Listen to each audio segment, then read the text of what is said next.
RBG Kingdom Kid here, back with some more Paranormasight The Mermaid's Curse. In the previous video,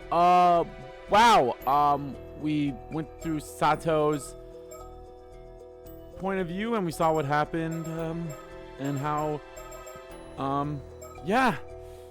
that all went down. Now, this right here, this is the night of the attack. I kind of want to go through that right now, but I'm going to wait on that. We're actually going to do this first. Let's do some underwatering fun stuff. I'm going to try to do some of the techniques that I've learned of,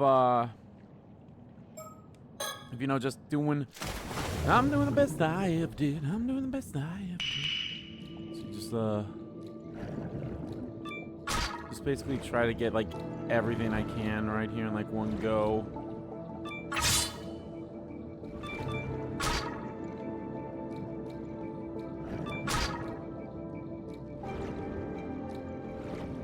Look at that stuff I can do.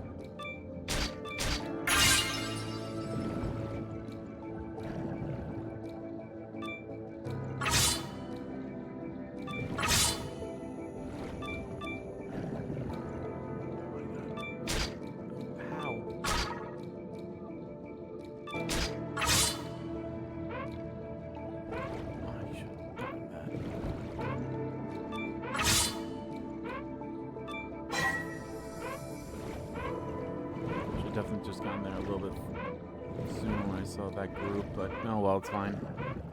Still just trying to find the bird, that's all I'm trying to do. And obviously, you know, I got the 1.5 bonus, that's good. Let's go with the swimming.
Good, I made it. Good. I think I got at least the 1.5 bonus. Nice.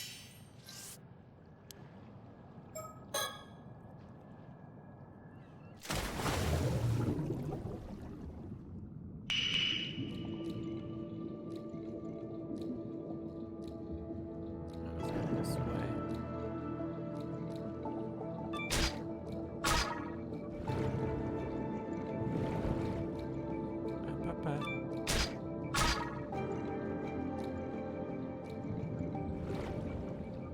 Oh, it's on the other side, bitch.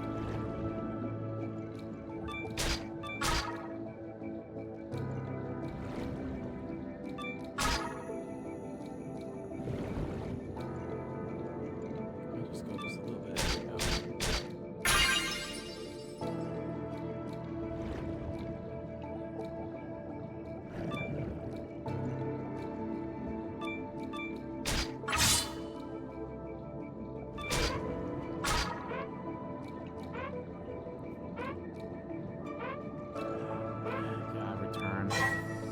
I don't think I got 10.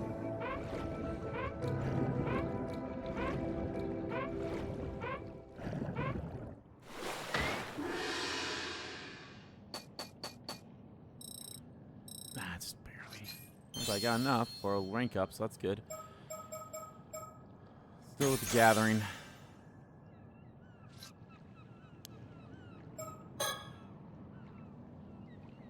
Still at least one I have missed of the birds here.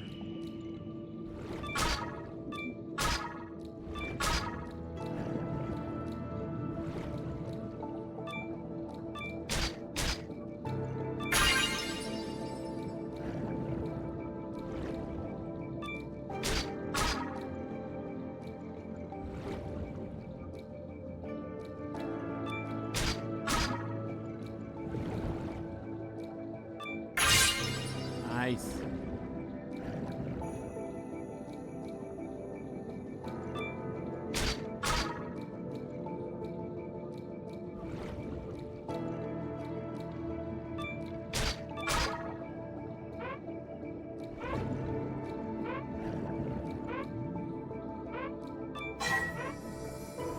I gotta go. I have way too much stuff.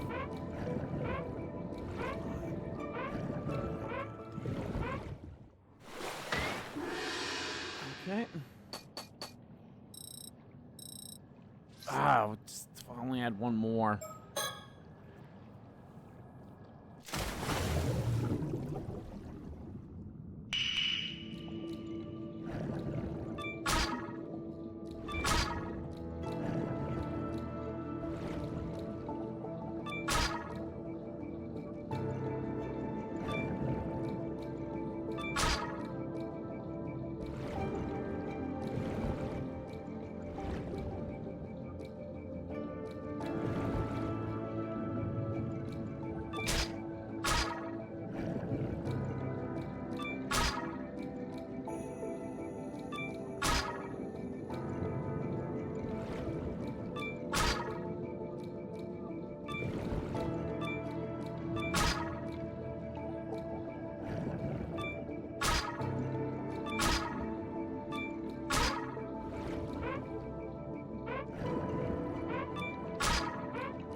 Got at least 10, so that's good.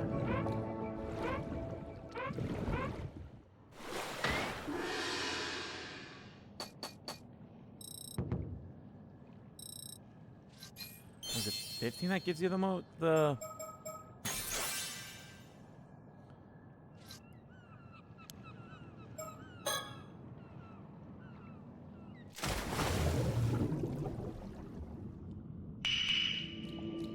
hello. Okay, let's see here.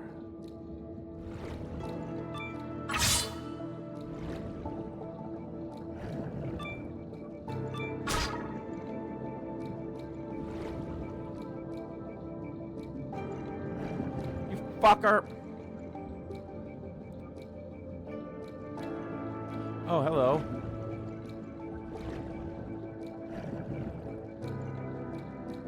You were here the whole time?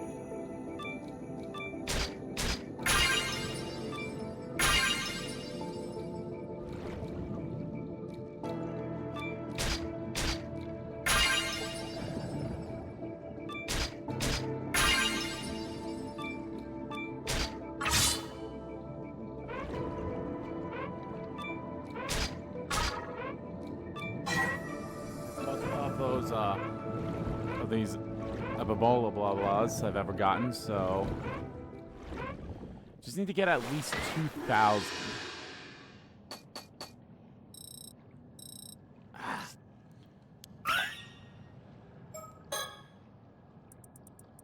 All right, there we go. I think I found all of, well, except for Kikuko's reward, but other than that, I've gotten them all, so. I actually really like the design for that one, too. I got one more, and then that's 12, so now I'd have 12 birds. How the hell have I missed that one, in all honesty?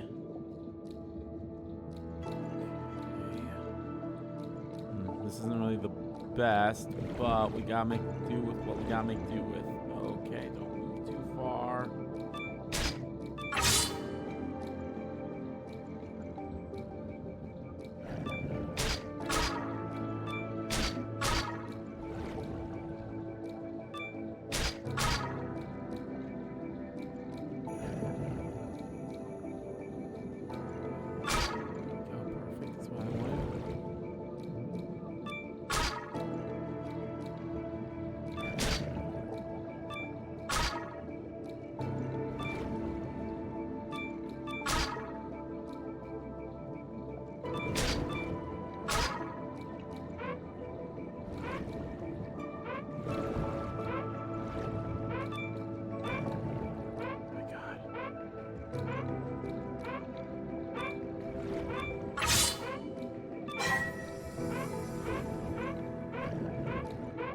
Seriously, I'm not that far from the boat, so I should be fine.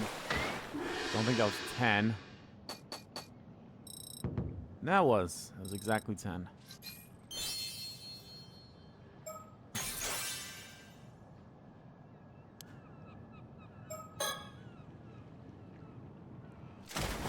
That makes no... Well, unless I start off as a rank 1. I was like, the rank... my rank and my thing doesn't really add up. Actually, I think as a whole it doesn't add up now that I'm thinking about it.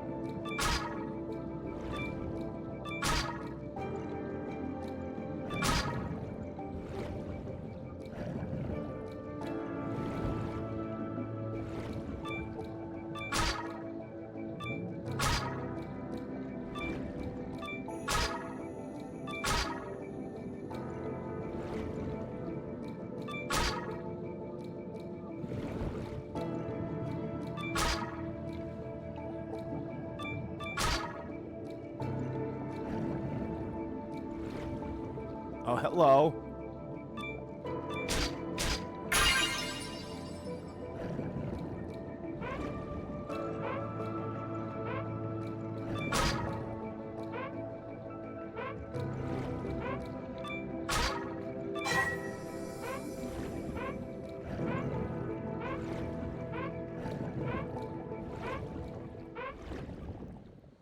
That thing alone was over 800 points.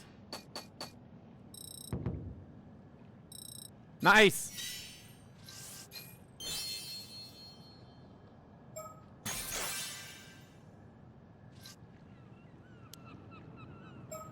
I got all the points. Unless there's more, unless there's someone else that's like, oh yeah, I'll give you a... Well, honestly, actually, with the way how something ended.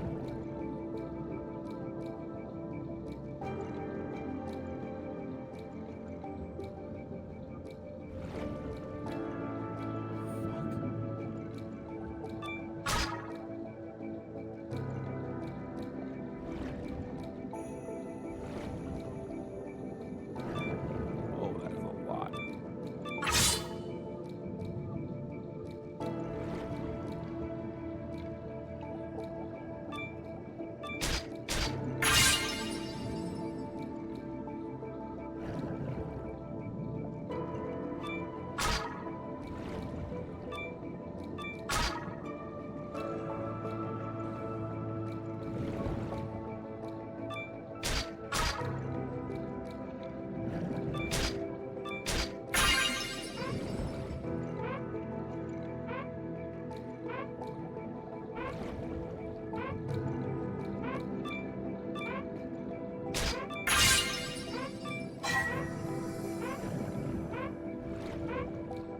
Okay, I think I got like 3 of those.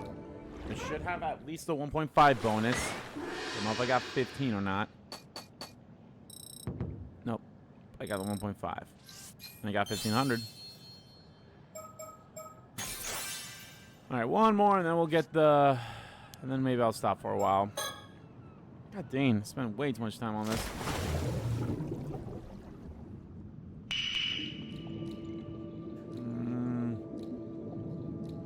Oh, hello.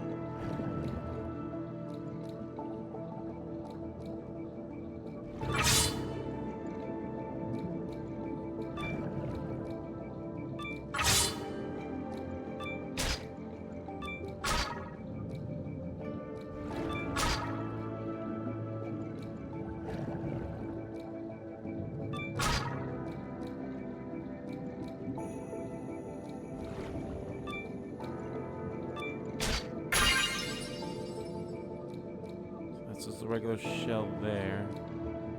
Another shell there, but that's another one of them boys right there.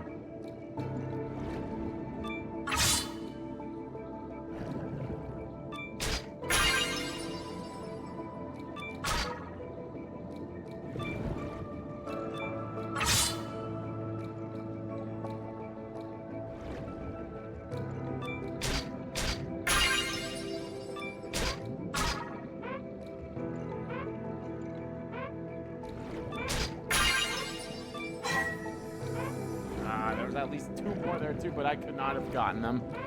Could not have been able to get them. Is that enough? Ah, if I gotten one more, I would have gotten the 1.8 bonus. There we go. We're at the max. Let's just go one more time. Oh, I think I actually got everything in the gathering log then too. I should look that because I. Over there is fine. Yep, that's the way. Well, over here is not that bad either. But I think this is the way we gotta go. Damn it.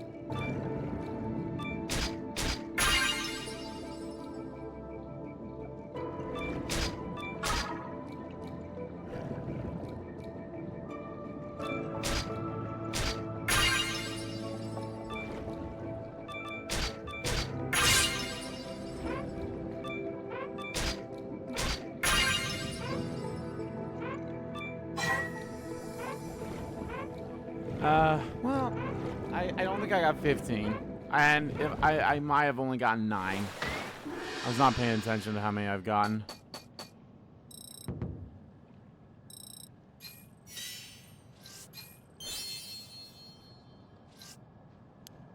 Nice.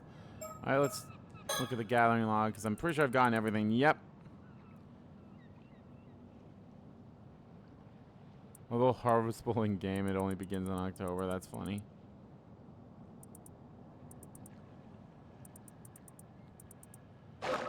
Alright, let's stop. Let's go get our reward.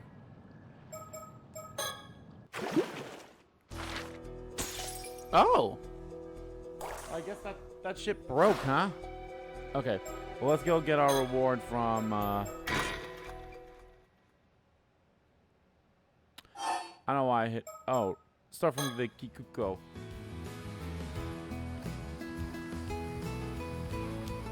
Alright, yeah, let's talk to her.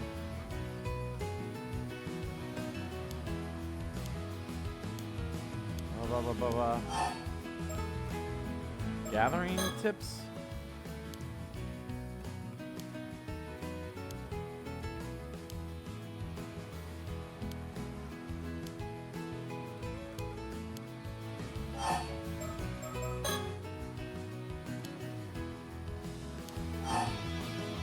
Hands on my dive, is that what I gotta do?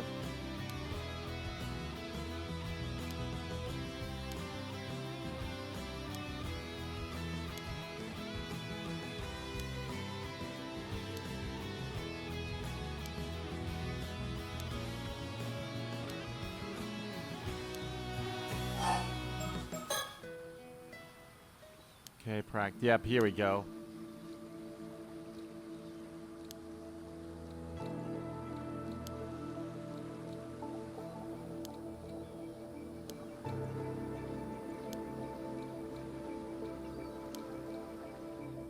Alright.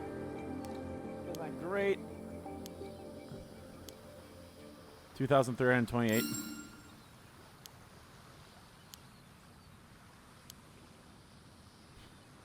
Here we go, a rare bird sticker I found while diving the other day. There we go. We have all of them, unless she has another reward.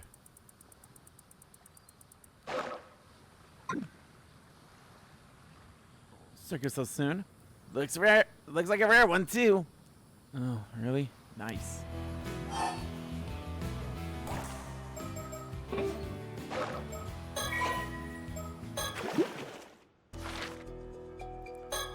Alright, let's look at these birds.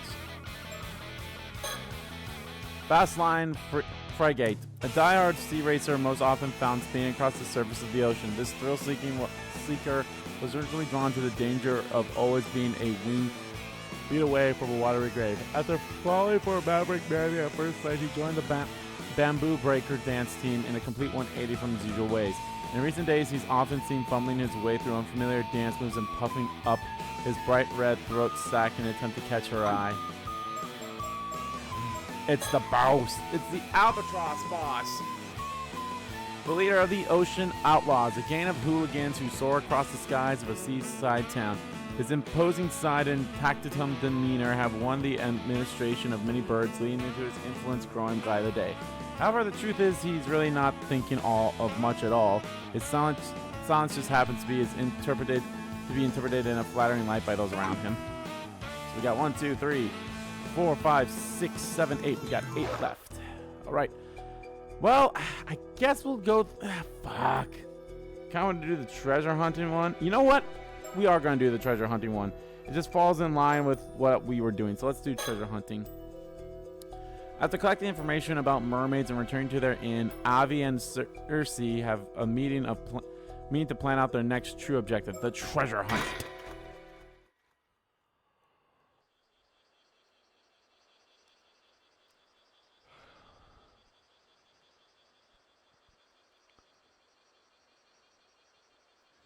Now then, I believe it's time we discuss our strategy.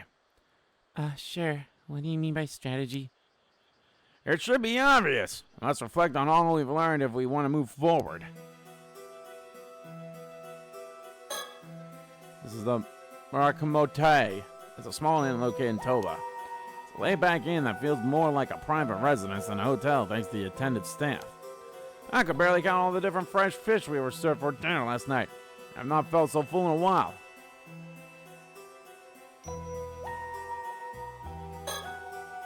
Suppose they're advertising the island of Kameshima. I'd love to pay a visit to a remote island like that. The name is intriguing too. Ah, Kami means turtle, doesn't it? It's a poster of Kameshima. I just can't shake this weird feeling. Why? Is there something wrong with the island or the poster? The poster, I believe. Do you mind if I take a closer look? Nah. My hunch is right. There's a presence here. No way. Come on, don't scare me like that. Move the... Okay. Ready? Yes, please proceed. Is it a mockingbird? You sure? Because I'll do it. I really will. There's no telling what may happen. Quit stalling. It is a fucking mockingbird. I can't believe it.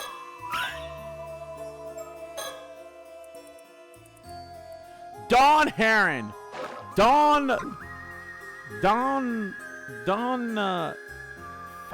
Fuck.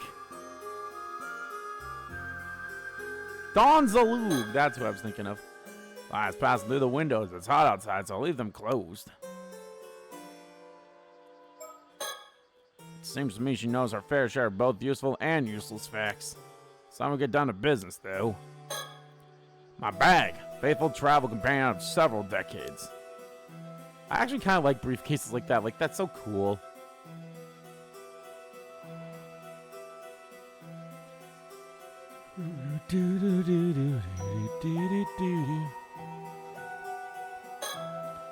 Extra lights for the room. A lot of attention was paid to create a comfy atmosphere for the guest.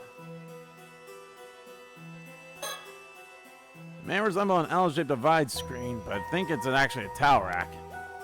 You're close. It's a small clothes rack. I see, so that's what it is. Yes, normally it's used to hang kimonos, but this one is quite small, so I suppose that'd work well for towels and other small garments. You're quite knowledgeable.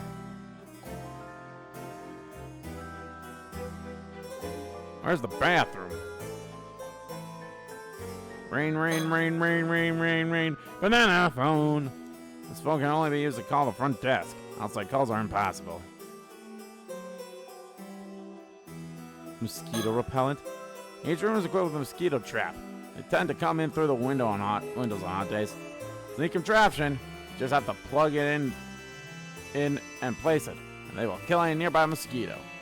Traps like these are reliable, as well as easier and safer than the combustible type, so you've gotten quite popular. The hanging scroll perfectly complements the tatami room. This room may not have a decorative alcove, but the scroll still really ties the room together. How lovely. I love Cersei.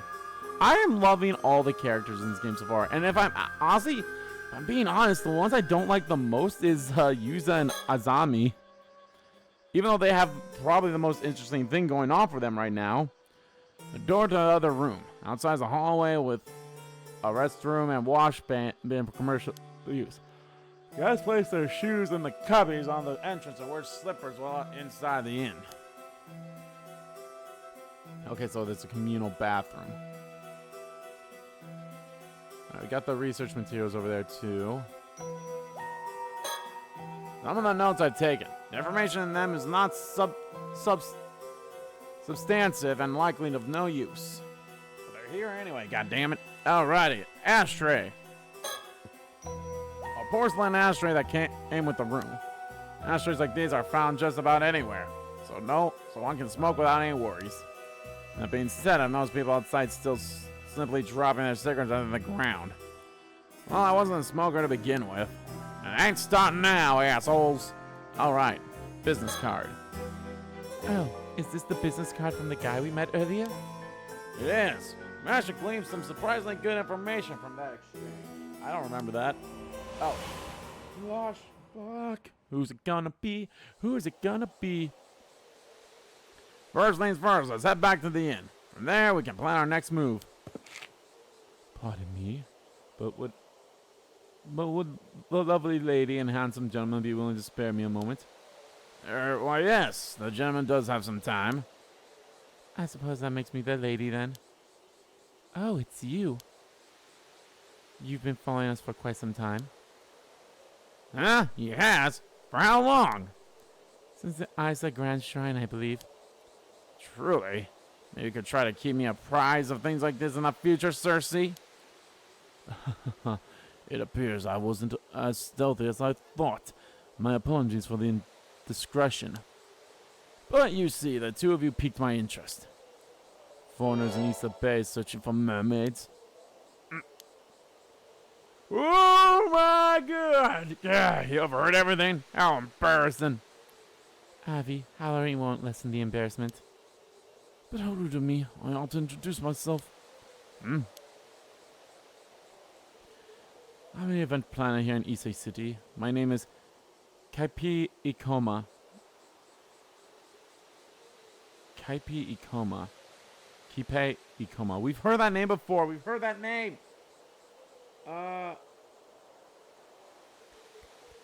Wait a minute. Isn't this the name? Isn't this the name of the guy who fucking was lost 6 years ago? This guy.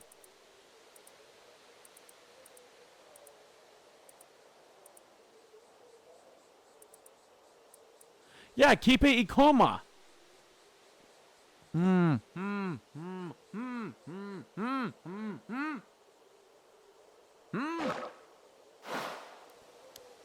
Oh, fancy business card and everything. What a charming fellow. Let's see. Solid planning, eh? It says here you're the CEO. I'm actually the only employee, so the title doesn't mean much. I see. I apologize for the rudeness, but I actually just ran out of business cards of my own. Did you even have any? Ever have any? Yeah, I had heard you need to carry business cards in Japan if you want to avoid looking suspicious, but I still forgot to print any. The free, willing, and forgetful man before you goes by the name Arnav Barnum, a fancy author who is merely passing through. Do you believe me, or am I too suspicious? Without a business card for proof, the verdict is yours alone to make. So you're an author, Mr. Barnum. Please, call me Avi. This is Cersei. She has studied more Japanese history than even the average Japanese citizen. It's a pleasure. If you like, I can list the top 100 of Issei's best features at any time. Aren't you a delight? I was right to take an interest in the two of you. Event Services Company CEO. Kaipe Ikoma. Profile, there we go. Director of the solid planning of veteran company focusing on planning and producing tourism promotion events in Ice City. An ambitious young man, Kipe is both highly driven and extraordinarily tenacious when it comes to fulfilling his goal. He is currently planning a PR project themed on mermaids as a sightseeing attraction. About 6 years ago, with the support of wealthy tycoon Yoshiyatsu Yamashina, Kipe moved to Aise from the countryside with nothing but the clothes on his back and an eye on making his fortune. This aggressiveness won him Yamashima's favor, and after several years spent building up experience as his assistant, the tycoon granted Kipe an investment with which he started his current company. Although Yamashima could be said to be practically strict with him, this is a reflection of high expectations he has for him. Kipe is often told that he looks old for his age, but as this means he is not taken lightly when doing business, he sees this as an advantage. 6 years ago, 20. Hold the phone here. Hold the phone. Hold the phone. Hold the phone. Hold the phone. Hold the phone. Hold the phone. Hold the phone. Then I say, we didn't really get I guess we didn't really get an age for him. I remember they did talk about, though, I think they said he was 16 or 18 at the time. I don't know if they gave, like, the exact age. Maybe they were just guessing of the age, so. Forgive me for my bluntness, but would you mind sparing me a few moments? I'll have to talk a little longer. Suppose that could be arranged. Because the wind grazes this lovely observation deck.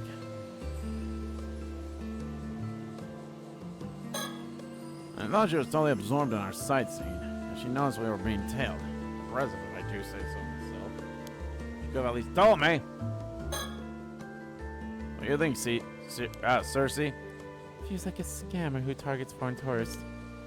Quite the blunt one, aren't you, young lady?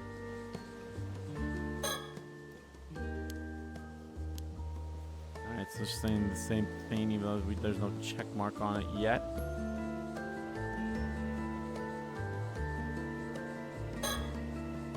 This young man is actually CEO. I'm not sure if I'd call him young. Gaze has a piercing quality to it. And there's something off about his smile. Everything about him feels older than he looks. I believe his oversized suits known as soft suits are currently quite popular in Japan. Perhaps he's trying to be taken seriously as CEO. So he's putting a lot of effort into his appearance. Trust him, entertaining a weirdo might prove to be a pain. That said, it seems he's also interested in mermaids. Perhaps you could get some information out of him. Truth is, I'm currently planning a promotional tourism campaign for the Taishima region. I was thinking of using mermaid legends as the centerpiece of the campaign. Mermaids, huh? I'm sure you're already quite aware of the mermaid legend of Ise Bay, right? Yes? I thought we could hold an event and expedition centered around such legends that attract tourists. I see. So that's why you're interested in mermaids. Additionally, the Iseshima region is also famous for its pearls. I believe mermaids and pearls naturally complement one another. True. There's also the famous legend that a mermaid's tears turn to pearls when they are washed away by the ocean. Such a story would do wonders for driving tourism to the area.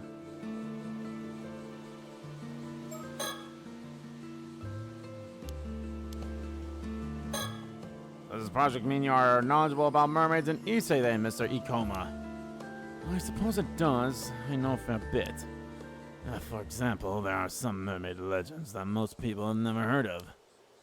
Oh? Do share. A long time ago, there was an island south of Kameshima known as Taishima. Have you heard of it? I'm afraid I haven't. It rings a bell. It was also called Taishima by some. That's absolutely right. It is said that once upon a time, 3 mermaids lived on Taishima. Wow, 3 of them? Tell me, were they human mermaids or fish mermaids? Human mermaids? Well, I suppose the upper bodies are human, so I suppose you could describe them as such. I see. And that would separate them from the 3 mermaids discovered in Betsudo during the Heian period. Oh, this is the first I've heard of this tale. However, Taishima sunk about 400 years ago during a natural disaster. The mermaids seem to have vanished after that. What? That's such a shame. Regardless, it's said that the 3 mermaids are named Sabe, Nagame, and Heisei. So the mermaids were named too, huh? That definitely adds the intensity of the story. Pardon me, Mr. Ikoma. I never came across such concrete information. Where did you learn this? I don't blame you for questioning my source. I also haven't managed to find any records of this tale. You see, the story was passed down through word of mouth. As it turns out, there was a single man who managed to escape the island's destruction. His descendants have kept the legend alive. Ah, so it's one of those descendants you heard the story from. That's right. They live a modest private life these days. Is it... Did we learn that, what's his fuck name? Oh! She became immoral after eating the flesh of a mermaid at some point. Roughly 3 months ago, Sada suddenly arrived. The Kameshima was a child of a relative of the Wakuras. She showed no sign of attending school or doing some sort of work. Instead, spending her days holed up in the Wakamura household, leading many islanders to wonder just who she is and what she's doing.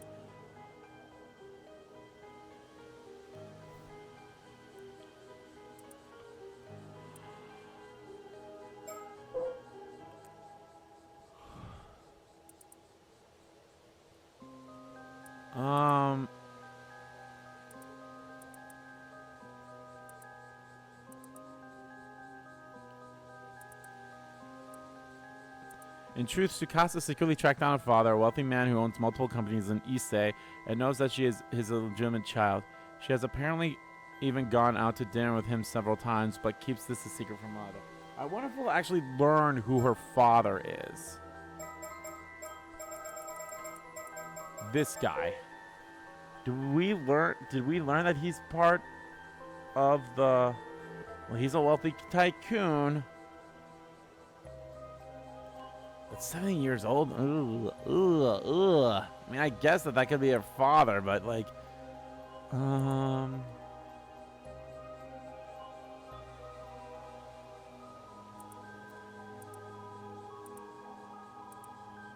They don't really say if he was, They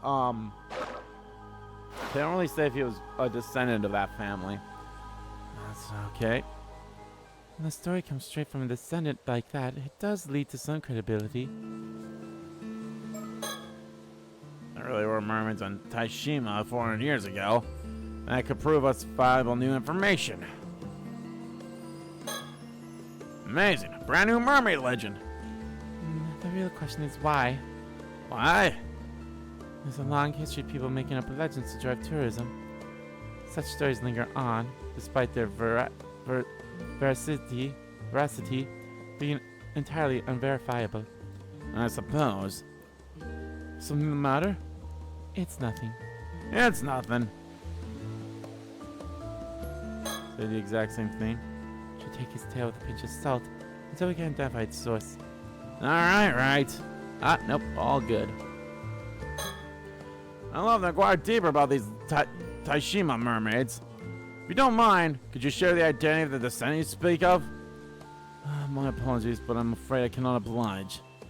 She's not the friendliest sort. Frankly, even I have trouble getting her to open up. Okay, it's a her. Are they talking about Soma Kama, aka... Oh, shit, it probably is, because in the... when we're with Shiki and Kiryu, they get her, so... Okay. No matter how many times I visit her, I always feel like I'm only getting part of the story. I see. That's a real shame. Now, this may not be much consolation, but I have another intriguing rumor from this descendant to share. No, I'm all ears. It concerns one of the rumored Taishima mermaids. It is said that a few decades ago, one of these mermaids turned human and now lives among us. No kidding! Oh my god! I'm sorry, I'm 100%. This guy is Joseph Joestar before he becomes Grandpa Joestar or Grandpa Joseph. But like, this is him. She became human? It does ring a bell, though. Why, it's exactly like the story of the Little Mermaid. What an exciting discovery! You say this was only a few decades ago. That makes it quite recent. This former mermaid could even be walking among the people here as we speak. If the story is true, then yes. However, I'll concede that even I find the story hard to believe. It is a little fantastical.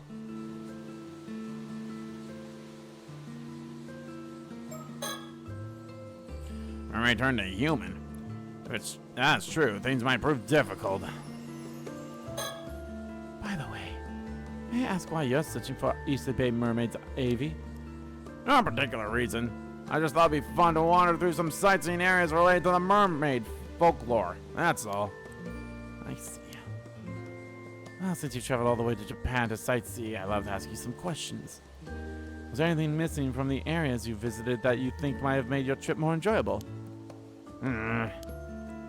What about those photo shoots you put your face in? I know those. I love them. Really? Are they that interesting? They're Japanese tourism classic. It would be nice to see more of them. Agreed. If I saw one, I would certainly take a photo with it. Oh, and please sell more of those little pennant flags. I can't resist them.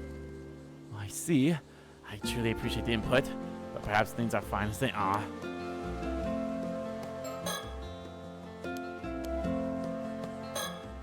Should you discover anything new regarding the area's mermaids, please let me know. Understood. We hope you'll do the same for us. Well, it's about time for us to get going. Yes, of course. Thank you. And I apologize again for taking so much of your time. Actually, since you've come all this way to Japan, Yeah? if anything happens to you during your vacation here, or you need any other help along the way, please feel free to give me a call. I'm quite familiar with all sorts of businesses in the area. For example, I can put you in touch with someone should you be looking to interview armor divers.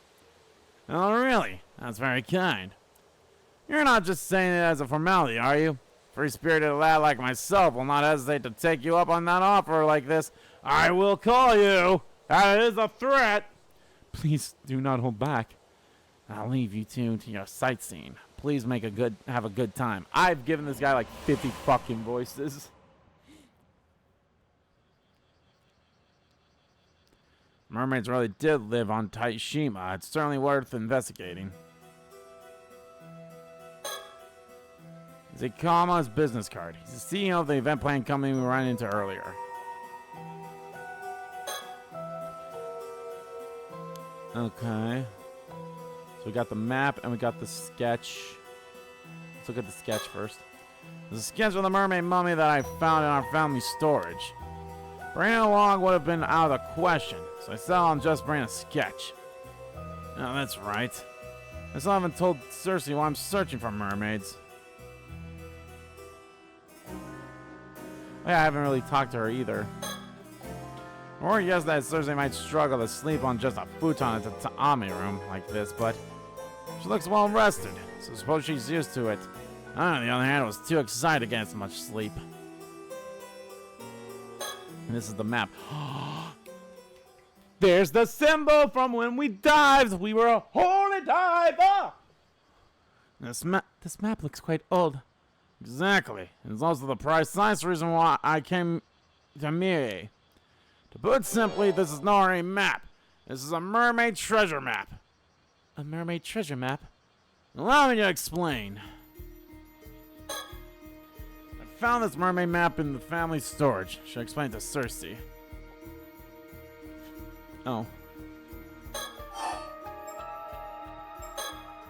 To be frank, I didn't come here to simply travel around researching Issei Bay's mermaid legends. My real goal is to find an actual mermaid. Oh, yes. I had a feeling that was it. I think Cersei's my favorite character so far. Although I really like Shiki as well. It's very new. Exorcists sure have some keen instincts. What will you do if you find a mermaid? Do you want to become immortal? I suppose. Might as well considering all the trouble finding one will be. Your reasoning is unexpectedly uninspired. Simply though it may be, I find the idea quite romantic. Akin to ascending to a new stage of humanity. Sure, I guess. I take it you disagree with my thinking, Cersei? I fail to see why my opinion should matter here. What you do is your decision to make. Though I'm not certain that a mortal can still be called human. Still, your decision is irrelevant to my duty, so I will try not to interfere. Actually, being an immortal would be a rare once-in-a-lifetime chance. Please transcend humanity and let me examine you. I prefer if you didn't speak to me like a research specimen, but I'll overlook it for now. Though I do wonder if immortality would actually bring you any happiness. When you look at old folks' tales, it tends to be less of a blessing and more of a curse. Jeez, don't say that after I already made up my mind and everything. Well, I'm sure you'll be alright. If you tire of immortality, you need only embark on a journey, like a modern-day Bikuni. That's one way to look at it. Well, I think the nun part might be an issue. Well, I shouldn't go too far ahead of myself. There's no immortality to be had till I find mermaid flesh to bite into. So let's start there. Understood. I'm also quite interested in finding a mermaid myself.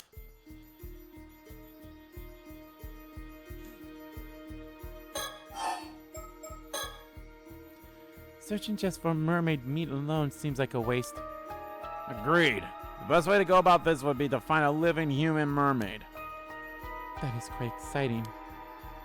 Now this is what I call a true adventure.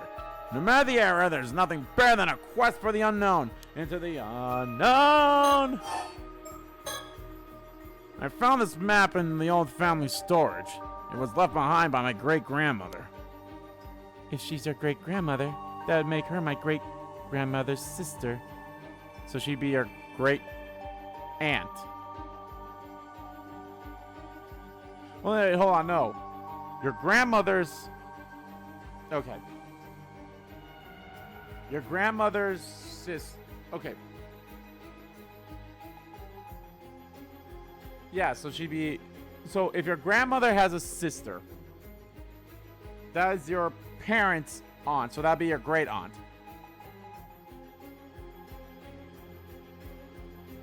So it'd be a great-aunt, I think? Because it's a great-grandmother. So that's your grandmother's mother, then. So, yeah. Great-aunt. I heard she was exiled from the Lunar Light family because of her extraterrestrics. That's correct. She was quite fond of the occult and amassed a number of suspicious curios over her lifetime. As a child, I loved searching through the storehouse that housed her collection. It was like a treasure hunt of wonders. A demon's tail, a yeti's bone, a book of black magic, Ogopogo's tooth, a piece of a UFO, a crystal skull. We do not talk about that Indiana Jones movie.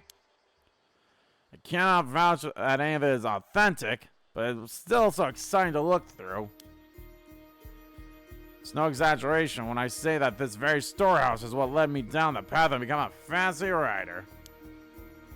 I suppose that's the kind of formative experience an occult writer needs.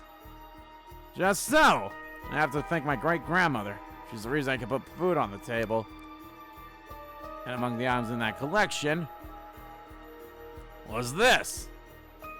I see. A mermaid mummy. Precisely. They're rather prevalent in the sideshows and the like all over the world in the 19th century. Mermaid mummies from Japan were quite popular because of their high quality. A number of them even made their way to Europe. Huh. This one probably made its way to the family storage around that time. It was probably passed from one seller to another till it ended up in my great-grandmother's hands. How are you so sure it was made in Japan? Well, you see, I gave the mummy a thorough investigation. I even took it apart. Sure enough, it was made of wood and paper clay. But lo and behold, I also found this map inside. Truly, you found the map inside a mummy? Whoever made it all those years ago must have snuck the map inside. I doubt my great-grandmother had the slightest idea it was even in there. That's an incredible discovery. It's simply tantalizing, is it not? There's not a doubt in my mind that it will lead to the most thrilling discoveries. Come aboard and come along, all your friends and grab. Well, I'm looking for One Piece. That's what I was getting to. I was just trying to get to the One Piece song. That did not go well, though. More about the map. So then, why did you call this a mermaid treasure map? Well, it was inside a mermaid mummy, so it must be a treasure map of sorts now. I feel it's fair to surmise it must have something to do with the immortality, too. I see. Your enthusiasm's carried you quite a ways from home. I'm impressed. Thank you. I have no doubt our treasure lies somewhere in Issei Bay. What a shame there's no X to mark the spot. Indeed. And this leads us to our first conundrum. Any idea how to decipher this map, Cersei? Put me on the spot, why don't you? But it does look like something is written here. Do you know what it says? Oh, that part? I actually did some research on that. Apparently it says search the 95th. Search the 95th. Okay. Keep that in mind. Search the 95th? That sure makes it sound like it leads to a secret location of some sort. Yes, and it must be related to mermaids. Aren't you just itching to find it? You know it. I knew it! Count on you to help me solve the map's riddle. We'll definitely solve this map's riddle. Oh wait, I just remembered. You said you can douse, no? Can't you just douse for the treasure? Then we can skip the whole map and riddle business together. I apologize, but that's impossible. Truly? But why? Dowsing is usually used to find ways, veins of ore, and other such things. My dowsing, however, can be used to find people and objects imbued with spiritual power. However, I must be familiar with the spiritual power that I'm looking for. I see. In other words, you won't be able to find a treasure you've never seen or heard of. Yes. Yes, the distance from which I can detect the source also depends on how strong their spiritual power is. It's not quite the superpower I thought it was. I say you've had enough of the diversion. Let's get back to investigating your map. Let's get back to investigating your map. Is that the sign that we are done? Okay.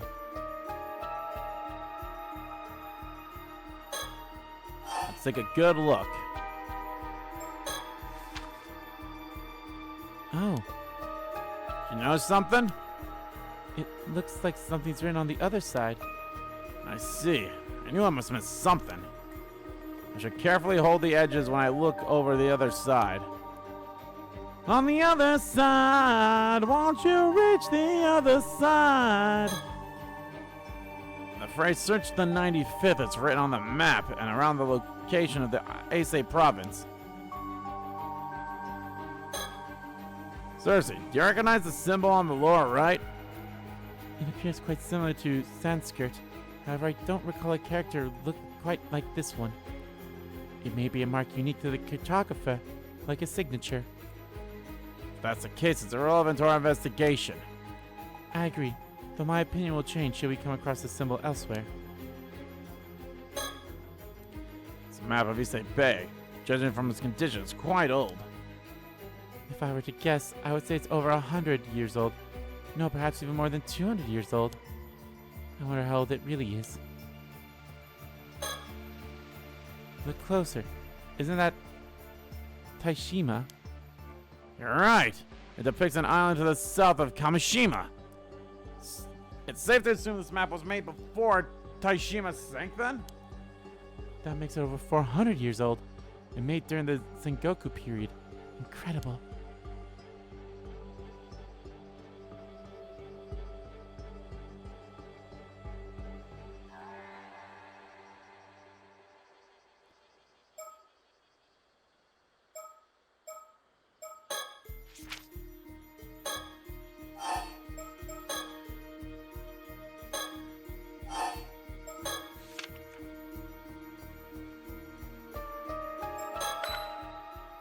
Eureka! Inspiration strikes. I figured it out. Did you? Where's the treasure?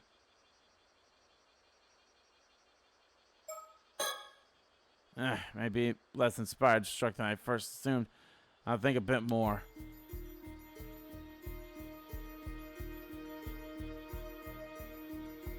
Oh, there we go. Oh, hello. Take a close look at all the spots on the back of the map. Oh, those? I dismiss them as a bunch of stains. Do you really think that's all they are? Something about those spots feel familiar. It's the constellation!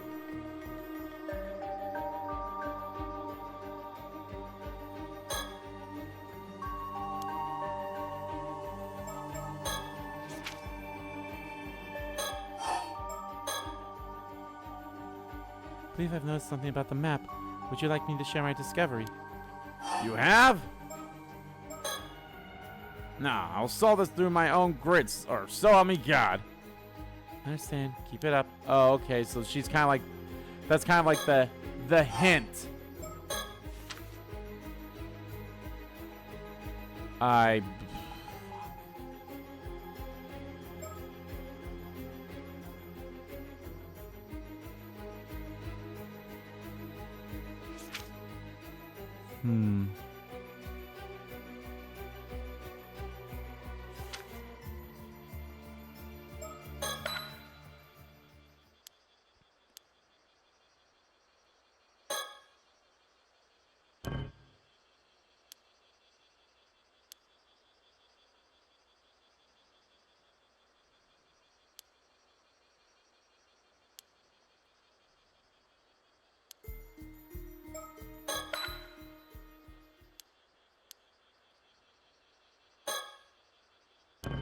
Oh, come on.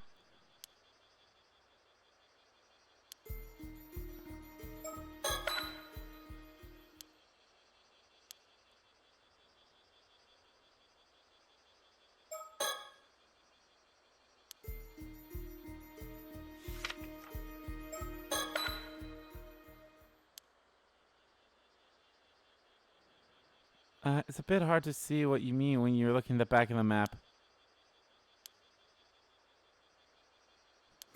Okay, I'm actually kind of glad that they do something like that. So it's like, okay, hold on. Can I like? No, I can't look at their own spots. This doesn't really help. I don't want to put it down.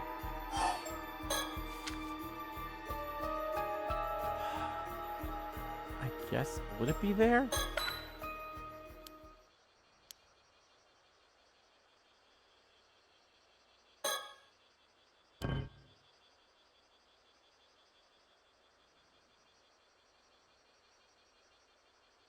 Shine some. Oh, okay.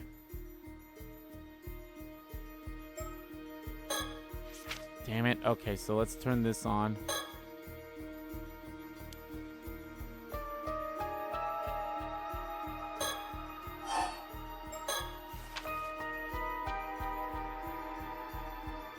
There we go. Far now. No more sticks from me. Have you figured it out?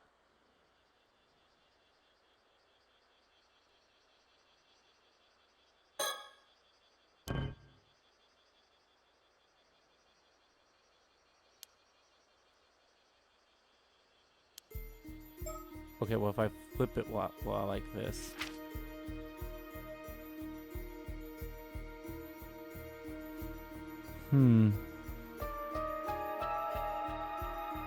Huh.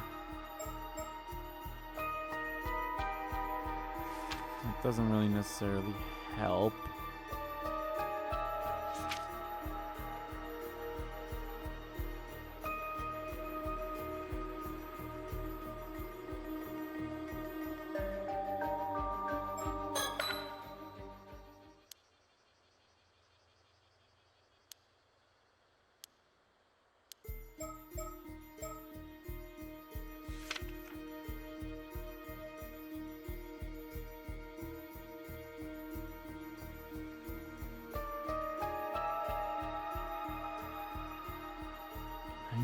95th. 95th. The 95th. That's what's getting me.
I know this is about the 95th. Fine, I'll ask her. Can't think it out. Let me ask her.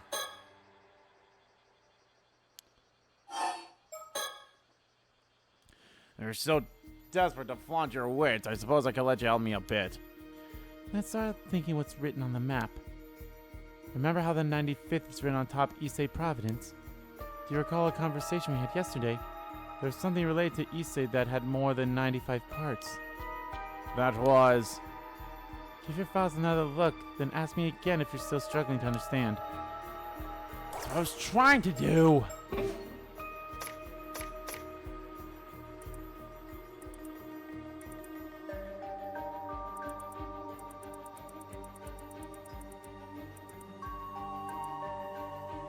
Hikoboshi. Having fallen in love with a woman who serves in the imperial court, a man finally manages to meet her after patiently waiting for the right moment. However, the two are still separated by a screen. The man's recited a poem for her, proclaimed that his love for her is greater than even Hikasopo's love for Orihime. He compares the screen separating them to the Milky Way that separates the two legendary lovers. Yeah, that's what I figured. So that's about the star thing. So let me look at that file again. Of the Summer Triangle.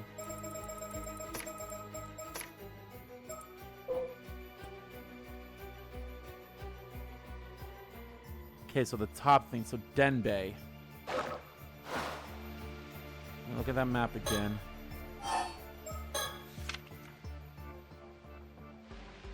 So yeah, it'd be that one. Okay, so I think that's where it's at.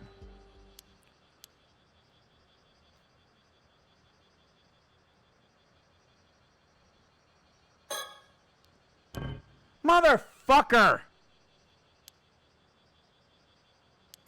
God damn it. I know it's of that, but that doesn't really help me.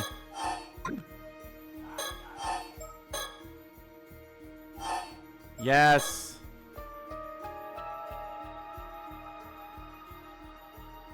Yeah, the Tales of Issei. I know that.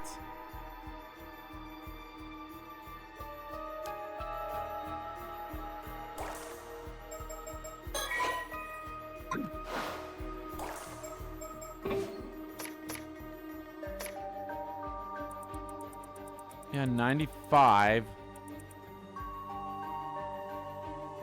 Oh, it's Hikaboshi. So Hikaboshi, yeah, I should have looked at the title of it. I don't know why I didn't do that. So it's right there.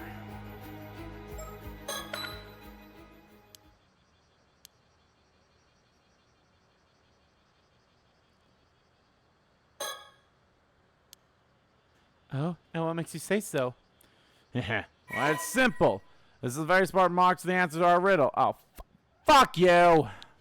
Fuck.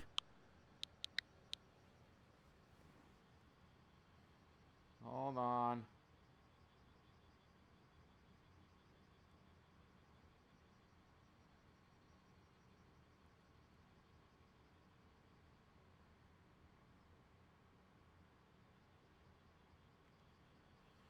There we go. Hikaboshi.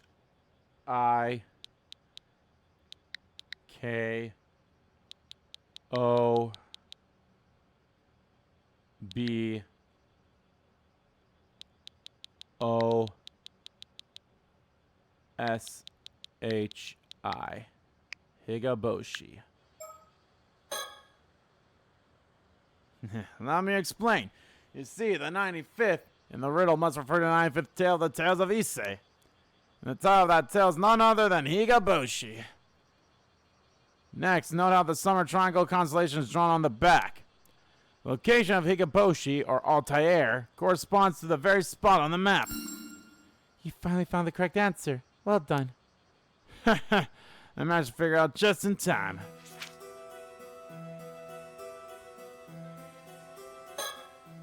If we were to search the area on the map, it's in the middle of the sea.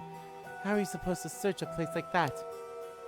Looking for an unknown object somewhere out in the large swath of the seafloor seems like an impossible task. You're right. That does sound difficult. We might have to ask our friendly CEO for help. He did give us his card. However, wouldn't that mean we'd have to inform him of the map? No other way about it. In addition, shall we find anything, I imagine you expect to share the spoils. I really want to keep this all to myself. Sharing is the worst. I understand, but you have no other options. It's a shame, but I suppose you're right. We should contact them as soon as we can.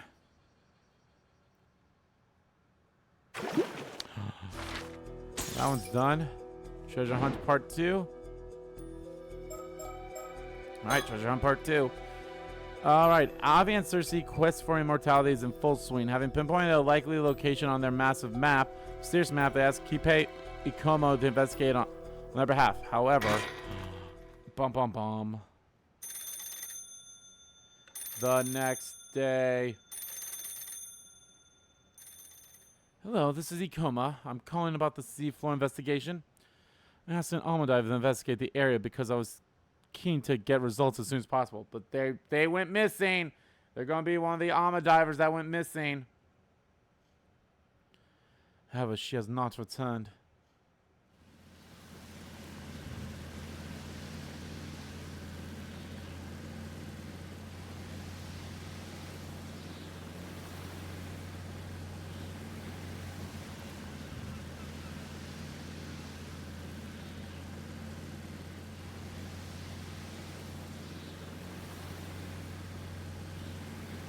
Why we're headed out there ourselves to assess the situation. Nothing else we can do after all. So we asked an Almadive to investigate the seafloor, the area. I guess in a place like this, it would be faster to hire an Alma than a regular diver. In this age, you can still get some Almas to do contracted dives, huh?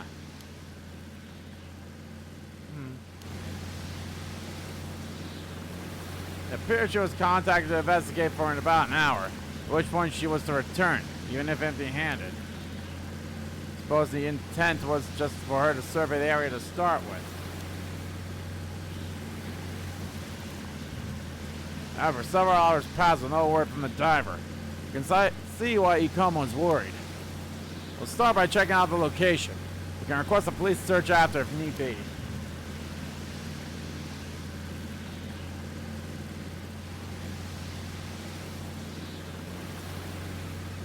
Cersei, do you have a bad feeling about this? I do. Ever since we first heard about this.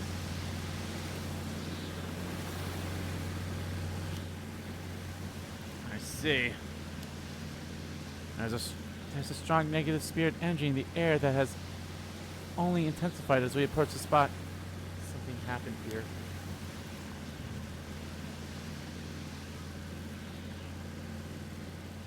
Diver didn't make it back. Is it safe for us to go? I have a talisman that repels evil. It should be fine. Oh shit, I think I messed that up. I think I said that previous line in her voice when it was his voice. Yep.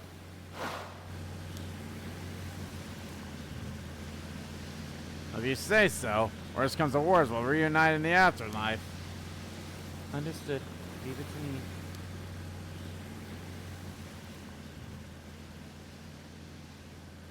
There's something there.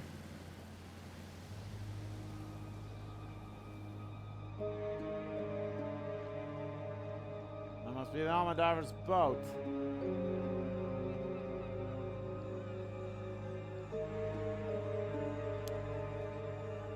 There doesn't appear to be anyone around.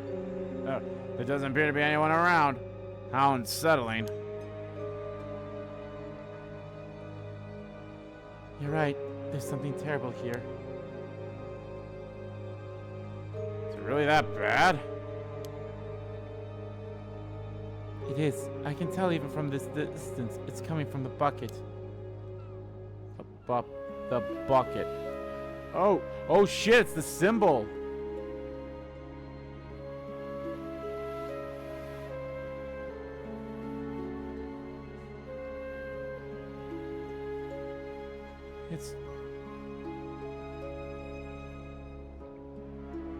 It's saturated with sinister spiritual energy.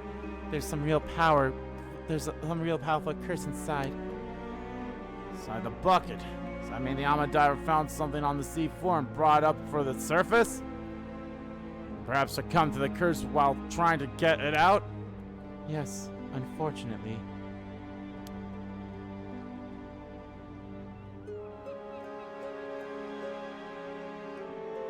So we cannot say for certain what misfortune this curse may call forth.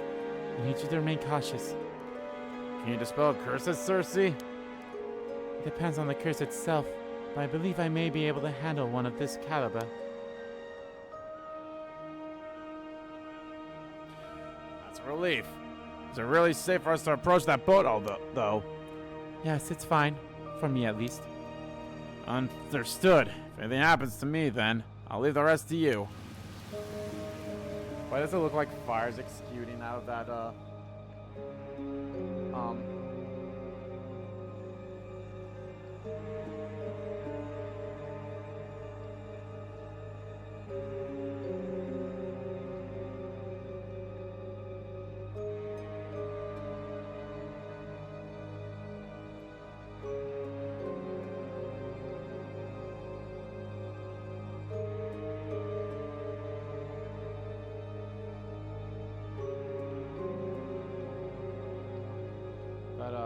boat.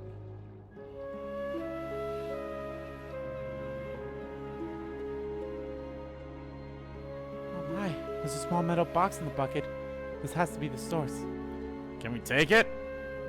Yes, provided I can overpower the malice it's engulfed in. Ah! That was it. Should be safe to touch now. I'll leave that part to you. No problem. It's pretty heavy. What do you think the box is exactly? It appears to be quite old.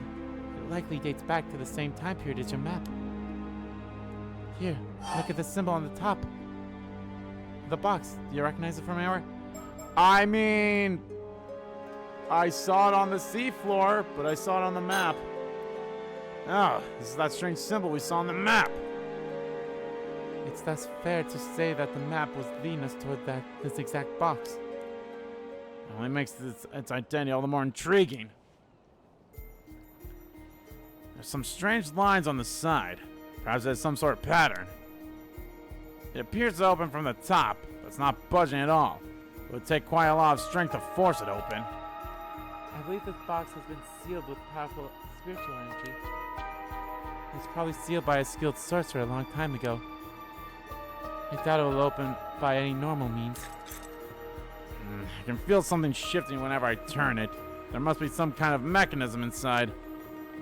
And I suppose you'll have to align the box with a spiritual energy in this place. In English, please. It's likely that the mechanism for unlocking the box is active by orienting the box in the right direction, in the right order. I see. So I have to figure out where to point it. Leave it to me. definitely a spot indicated on the map. Not sure I really understand it, but I'll take out the box anyway. If I need help, I can always ask Cersei. If I getting rocked by the waves on a small boat like this might make her seasick, but she looks fine so far. No idea we'd encounter a curse today. It's a good thing Cersei was here. It's possible the area's key to getting the box open, so we should try to figure it out before leaving. Got it. Now then, open up the melt box. Should investigate the box and rotate it so I can get a good look at all 4 sides.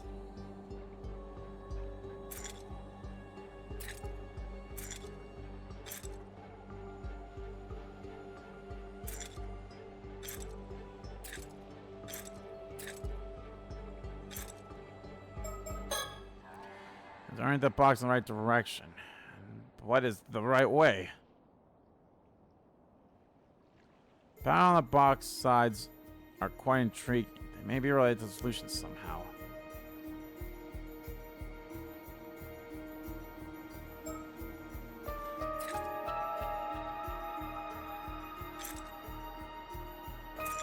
Oh, okay, hold on.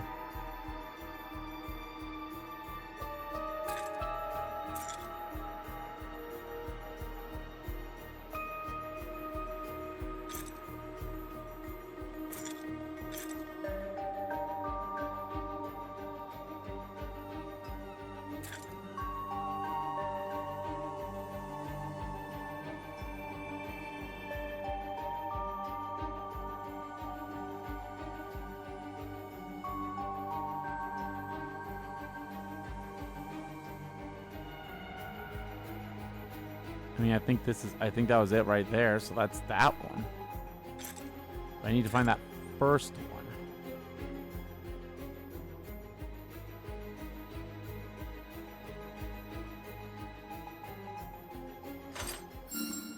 Oh, I felt something move inside the box. Must be on the right track. Nice, keep at it. Yep.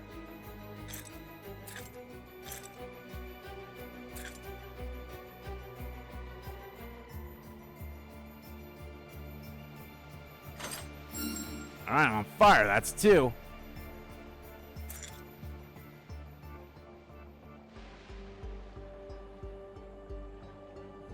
This is where it gets a little tricky, because that's not entirely this way.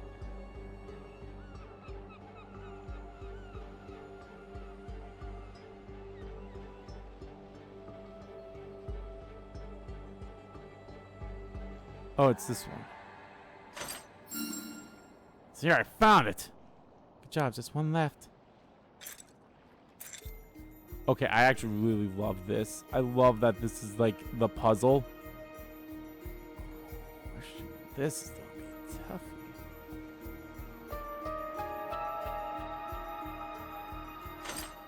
Oh, there it is, yeah. Yes, it's open! Congratulations. What's inside? Let's see. Huh? What is this? A curse stone! Some kind of small wooden carving? Oh, Curse stone acquired. Curse of the Forsaken Fish! Whoa! Something came out! Yikes, what is this? Make it stop! help me. It's here. Terrible pain. I want to go. No, it hurts. A deep and painful, resentful memory has invaded my mind! Drift forever. Ill-doers. Be as fish. Perish. You have acquired the curse stone, the curse of the forsaken fake. You have acquired the curse of the forsaken fish curse stone. You can use it to turn people into fish and kill them when they are submerged in the water of Issei Bay. It can even be used as at a distance, provided the target meets the requirements. Press the use curse button when you want to use the curse. Damn! What is this, part 6, and we're finally getting introduced to the use of the curse stuff? I think this was one of the ones on the cover, so. Curse of the Forsaken Fish. A curse born from the final moments of Hayase, a mermaid brutally tortured to death by humans on Taishima around 400 years ago. The curse has the power to kill any human submerged in the waters of Issei Bay by gradually turning them into a fish standing from their feet. However, the excruciating pain suffered during the transformation often results in them dying before the metamorphosis is complete. The bodies of those who succumb to the curse decay almost instantly, shriveling up into desiccated, fibrous masses. The curse can also be triggered remotely, provided that the curse bearer knows their victim's exact location. Mermaids inherently possess the ability to turn humans into fish at will. The curse of the Forsaken Fish is the result of that ability being turned into a conditional curse and sealed within a curse stone.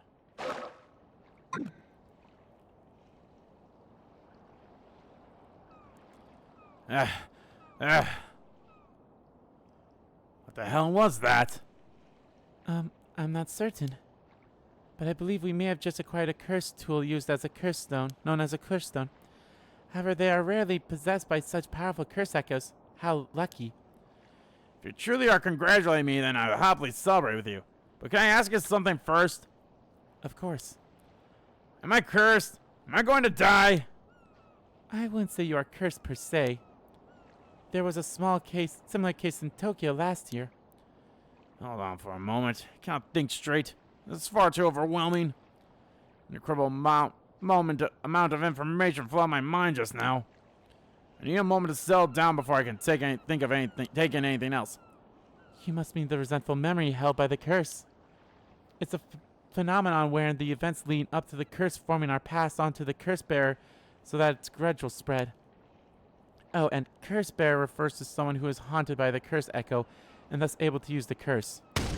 Oh my god! Stop! I already told you I don't take any new information. You're doing this on purpose, aren't you? Alright, curse echoes and bearers. Curse echoes are the visual manifestation of curses.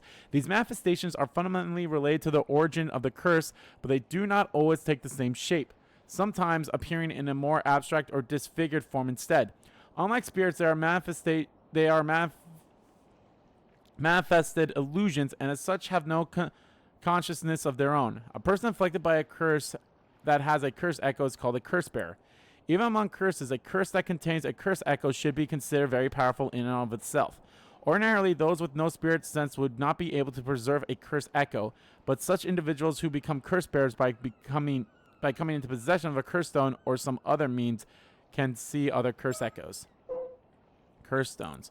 A type of curse tool that allows even people with without any spiritual sense to wield curses. As long as the tool meets the above criteria, items of any shape or size may be referred to as curse stones. Many curse stones have conditions that must be fulfilled to use them, often based on spiritual powers and characteristics of the curse itself. If a curse stone has low spiritual power, it may only be possible to use it under specific circumstances, such as when under the influence of the Feast of Shadows, a spell that heightens the potency of certain types of spiritual energy.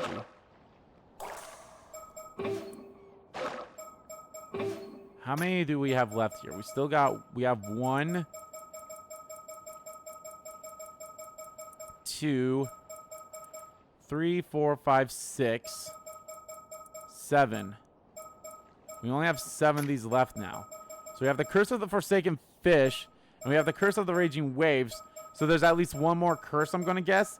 And on the cover of the game, we see the 3 curse stones, I believe. So one of them is for sure the Curse of the Fish, because I remember seeing that. I think I just learned why Taishima sunk 400 years ago. Let me sort all that out first. Really? Tell me. Yeah, give me a minute.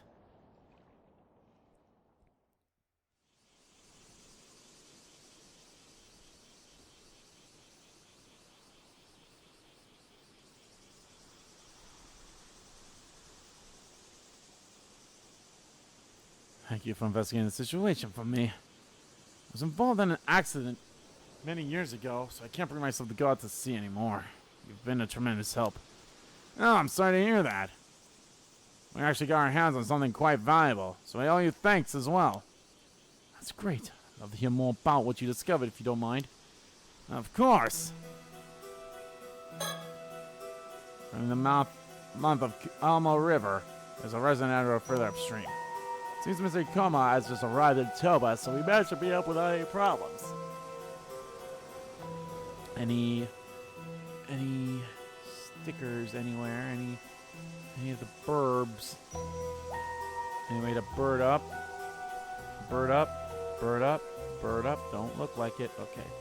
Anything else I'm missing in the surrounding areas? Nope, okay.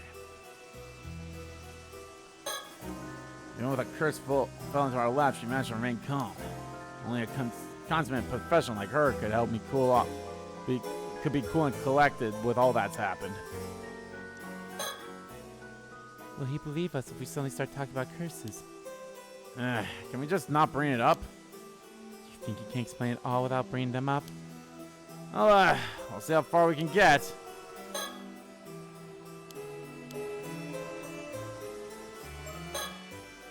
And Ika Ano's debt. Suppose we ought to tell him everything we've learned. He may look scary, but his demeanor is surprisingly gentle and kind. He's a very polite young man. People like him tend to be misunderstood because they're a little awkward. I'll struggle with that kind of stuff a lot.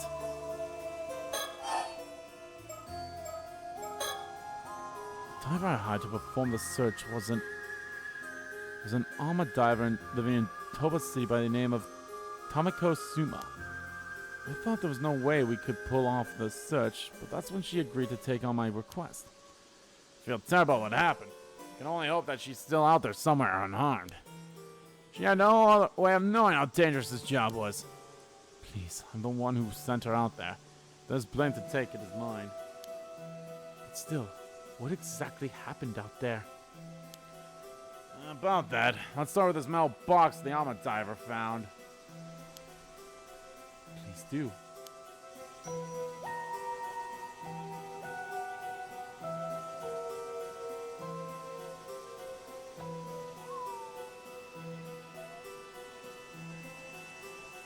It appears Masuma decided to take on my commission alone and set on the sea by herself. Perhaps things would have ended differently if there had been a boatman with her. Okay, so we can't talk. So there is more to talk about, but not yet. So basically, this is the one carving we found inside the metal box. I see. So your map indicated the location of this wooden carving. We believe so. The question is why? Why go all the way to not just hide it, but to conceal the map in a mermaid mummy? How very intriguing. I suppose a carving like that would have some value back in the day, but to go through all that effort to preserve it like this? I believe what was preserved was not the carving itself, but the mermaid's memory that was stored inside the curse. Dun dun dun! A curse? Dun dun what now? That's right! In other words, the one who made that box entrusted it with a message, and we are the recipients. Please calm down, I'm feeling quite lost. I know you're quite excited, but I think we have no choice but to start explaining the curse. That's right, it's a cursed chit-chat time. You may be a bit too rational to believe what I'm about to tell you, Mr. Ikoma. Even so, I ask that you try your best. Huh? You're ready to hear it, I'm ready to say it. Come, give me your answer in the next 3 seconds. 3? I'm prepared, please tell me. I see.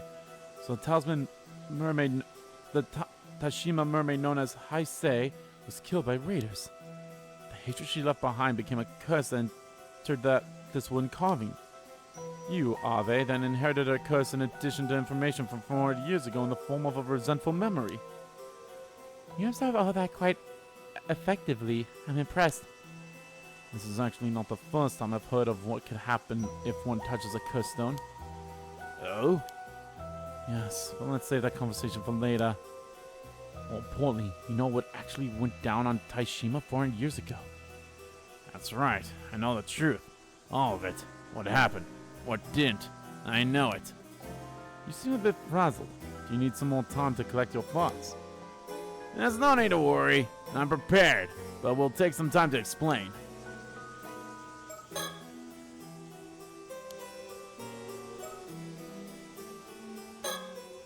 Except that the supernatural aspects of our story quite quickly. I did already believe in mermaids after all.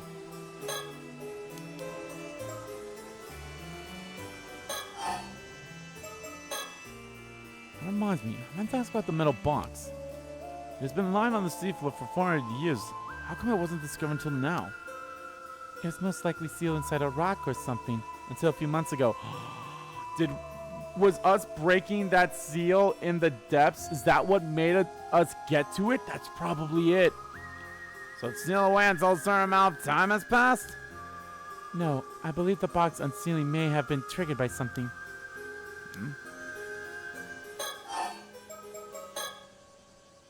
It's time to reveal the truth of what happened 400 years ago to Taishima and the mermaids. Please do tell. Around 400 years ago, the area of Shima Province, which included Taishima, was governed by the Kiku clan. The leader of the clan at the time was Kuki Sumitaka, and it was his duty to protect the secret of 3 mermaids living on Taishima. That must have been Sobe, Nagama, and Heisei. However, the legends that eating mermaid flesh could grant immortality life was well known. So he secretly hid them on Taishima so no one could learn about their existence. It appears Sumitaka thought of the mermaids as a sacred or divine existence. The thought of seeking immortality for himself likely never crossed his mind. The land where the mermaids lived was a sanctuary that he fiercely protected at all costs. In other words, Taishima was an island where people worshipped the mermaids in secret. Indeed, it meant the people living on the island were not simply commoners, but guards tasked with protecting the sanctuary and its mermaids. Sumitaka was so dedicated to keeping the mermaids secret that he kept the existence of Taishima out of historical records. The public believed the island was entirely uninhabited. I see. By keeping his existence hidden, he was able to keep the mermaids safe. However, a vassal of Sumitaka's uncle, Yoshitaka, learned about the mermaids on Taishima. He passed this information on to Yoshitaka, who believed that taming immortality was a must to rise to the top of the era that was often plagued by war. He commanded his vessel to lead his army to Taishima and do whatever he had to do to return with the flesh of a mermaid. Sumitaka and those on the island resisted, but the invading army was far too powerful. The island was swiftly overrun. Ultimately, Heisei was captured and brought before the vassal. The vassal tortured her, demanding she grant him a power of immortality. But Heisei did not yield, even to the most hellish torments. She screamed and cursed with despair and anger until her dying breath. That's horrible. The hatred Heisei felt at the moment of her death fled into the creation of the curse of the forsaken merfish. And that is what I learned from the resentful memory inside the curse stone. But to be honest, that is only half. Half of what? Half of the mermaids. The other half is the memories of the ones who left behind the metal box. Namely, the story of how the curse of the forsaken fish became a curse stone.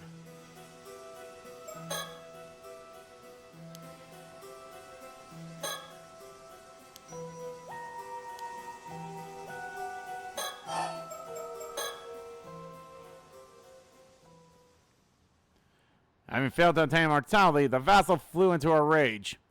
He had all inhabitants of Taishima slaughtered as revenge for keeping this secret. The three curse stones are all the resentment of the 3 mermaids. That's probably what's going to be it, because there's at least one more curse, right? I can't remember the name of the curse, but we got the raging waters. We have this one, and there was one other curse that they mentioned, wasn't there? Like the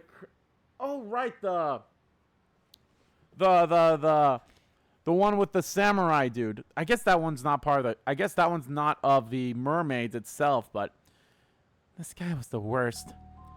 Finally, he continued to advance into the sanctuary. The islanders had protected down the last man. There he destroyed his shrine.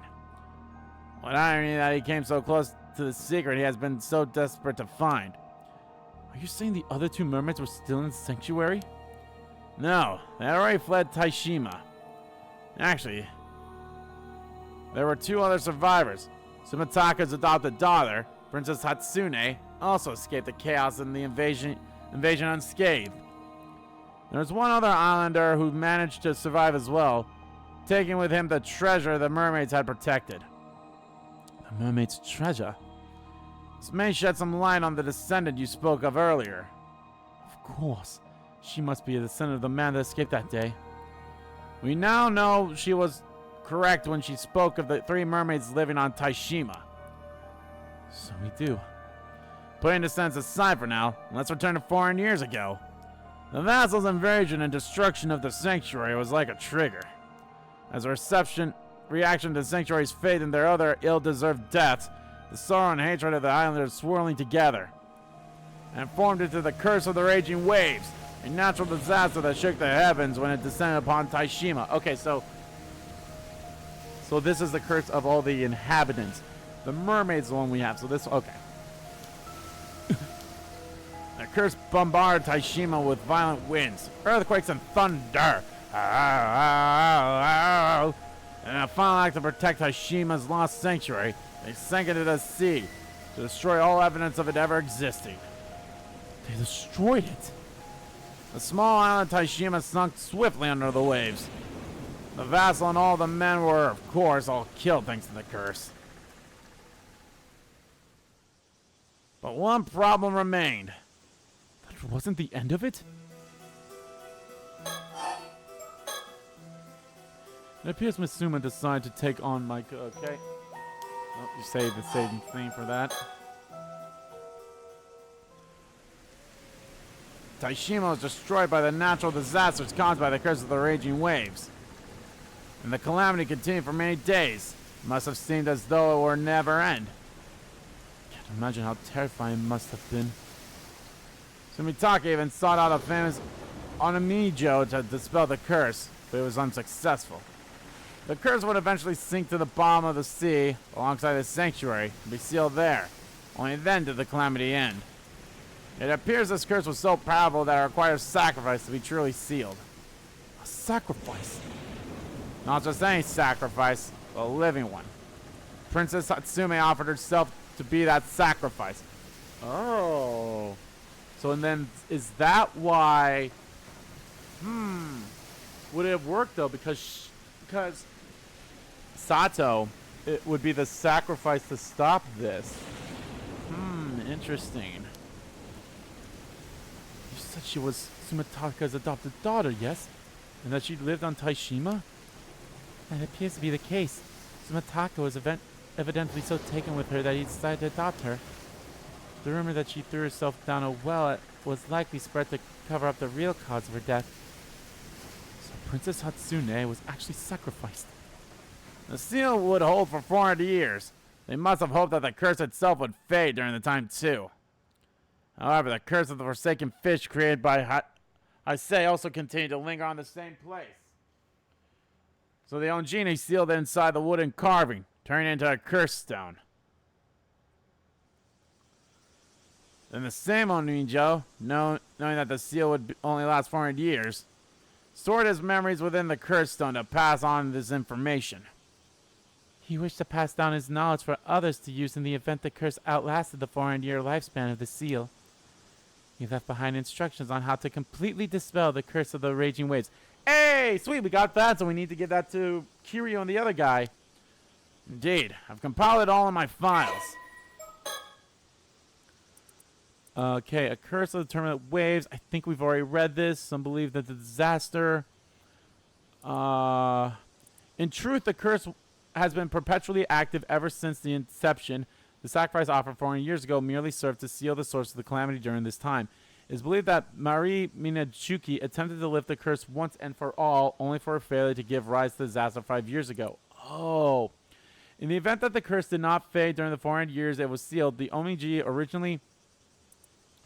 originally responsible for sealing the curse left behind a plan to dispel it. It was his belief that the curse power would be weakened enough by that point that performing the following steps would be enough to lift the curse completely. First, thou must unbind the seal risen from the depths of the iron box.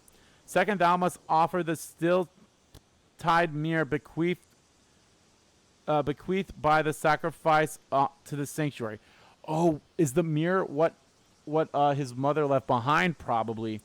Third, let those who share blood of the lost soul of Taishima be the ones to offer appeasement. And that, so that's what she was trying to do that night.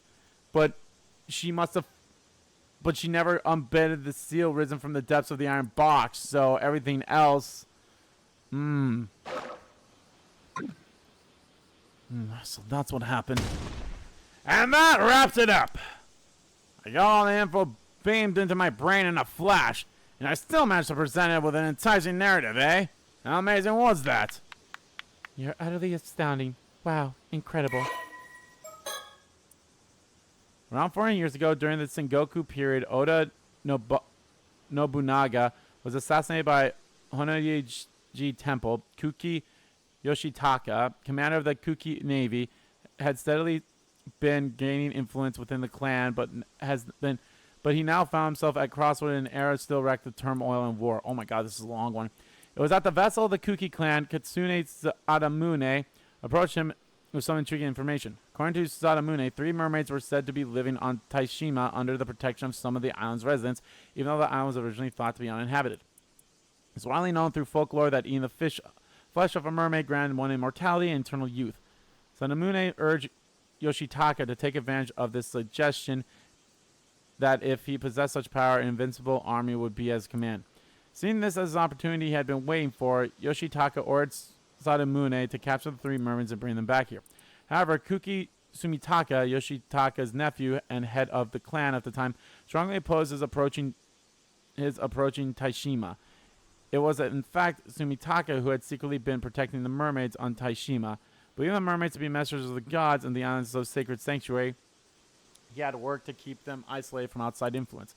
His adopted daughter, Princess Hatsune, was also living in hiding on Taishima in the time of her reasons, at the time for other reasons, which further strengthened his opposition to Yoshitaka's plans. However, it was not long before Kamatsusa Sadamune learned of this. He reported to Yoshitaka that Sumitaka was not only planning to keep the mermaids for himself, but was also secretly moving to build an army of his own. Infuriated by what he perceived as an act of rebellion, Yoshitaka gave the order for Sadamune to prepare a military invasion on Tanishima. Upon receiving the order, Komatsu Sadamune immediately set sail for Tanishima to the head of the large army. Caught off guard by the unexpected attack, Sumitaka scrambled to send out his own forces in an attempt to resist, but was unable to prevent the enemy from landing. In a blink of an eye, the once peaceful and beautiful landscape of Taishima was transformed into a nightmare. The islanders, guarded by the sacred land, desperately fought back, but they stood no chance against seasoned soldiers harmed by years of battle in the front lines.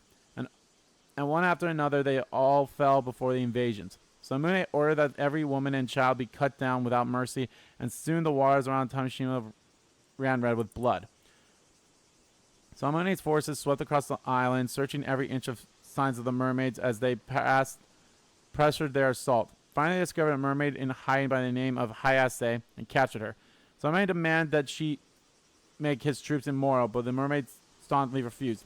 Even as Samune turned to torture, inflicting unspeakable pain with every refusal. The torture escalated until eventually even her supernatural nature was not enough to withstand the torment. On the brink of death, she resigned to her fate. Hayase gave a final terrible cry, overflowing with resentment and anger as she breathed her last. Samune ordered his men to take the flesh from her body, but as they moved to do so, a strange phenomenon began to occur.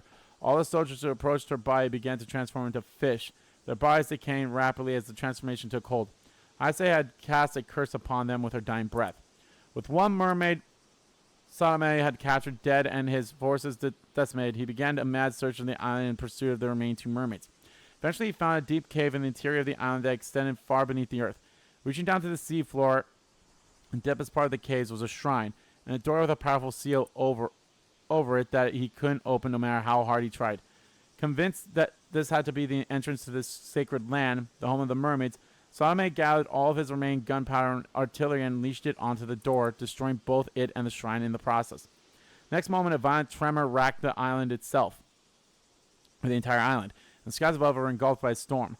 The repercussions of his destruction, of his desecration of the sacred land, and the resentment of the islanders he had senselessly slaughtered blended together, unleashing an all-consuming calamity that seemed to shake the very heavens and earth. Ravaging by fierce earthquakes and vicious storms, Taishima sank beneath the waves as if nature itself sought to protect the sacred land by erasing all traces of its existence. Thus were Taishima and the sacred land, along with Sadamune and his army, lost in the sea in an instant. The only survivors of the tragedy were 2 mermaids and 2 islanders that had successfully made their escape from the island. Haisei had, in fact, stayed behind as bait to allow the others to escape. The 2 surviving islanders were Princess Hatsune and a man named Somikawa. Yep. He had been assigned the duty of protecting a relic important to the mermaids. However, the tale did not end with the sinking of Taishima. Sumitaka eventually made it to the sea near the island, but a fierce anger and resentment darkened the waters around it, and the curse born of the dark emotions. The curse of the raging waves had given rise to a storm that continued to rage even several days after the incident. Furthermore, the curse born from Haisei's final moments, a curse of the forsaken fish, also continued to exert its influence on the area, causing anyone who entered the storm's domain to transform into a fish. The situation grew beyond anyone's ability to control. Sumitaka, looking for a solution, turned to Tsukimikodo Harukage, a renowned omioji and friend of Princess Hatsune. After conducting an investigation, Harukage concluded that the source of the curse was the sacred land, now sunk beneath the waves. Although the curse was too powerful to dispel, it would be possible to seal the sacred land by offering up a sacrifice, thereby suppressing its calamitous effects. The seal would last for 400 years, by which time he anticipated that the curse of the raging waves would dissipate. Hearing this, Princess Hatsune volunteered to sacrifice herself in the hope that it would bring peace to the souls of the islanders who had looked after her during her time on Taishima. With her noble sacrifice, the storm had at least died down, and peace was restored to the seas around the island. A bronze mirror in Princess Hatsune's possession at the time was embedded with the power of serving as a talisman to calm raging waves, and was passed from person to person over the years, eventually making its way to Kameshima. Tsukikodo Harukage was also able to seal the curse of the forsaken fish in the wooden accessory that Princess Hatsune had been wearing, turning it into a curse stone. Harukage used the resentful memories contained within the curse stone to create a record of the events, which he sealed with a heavily locked iron box before concealing it in the rock on the seabed. In the event the curse of the raging waves was not abated even after 400 years, he made it so that the seal on the rock would be lifted at the same time as the seal on the sacred land, so that the record of what had happened and the method of undoing the curse would make its way into future generations.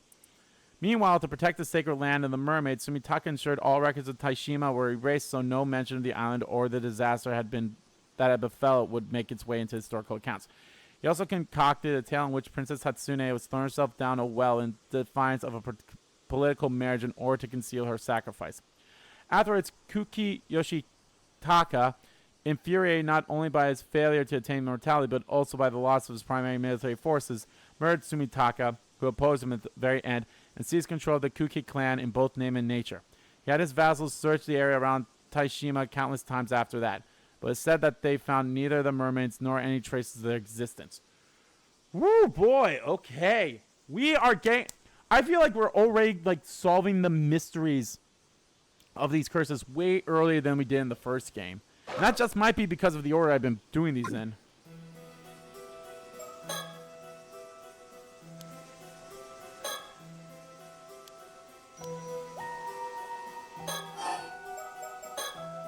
I compile all the details of the story in these files, so feel free to go over it at your own pace. Oh, thank you.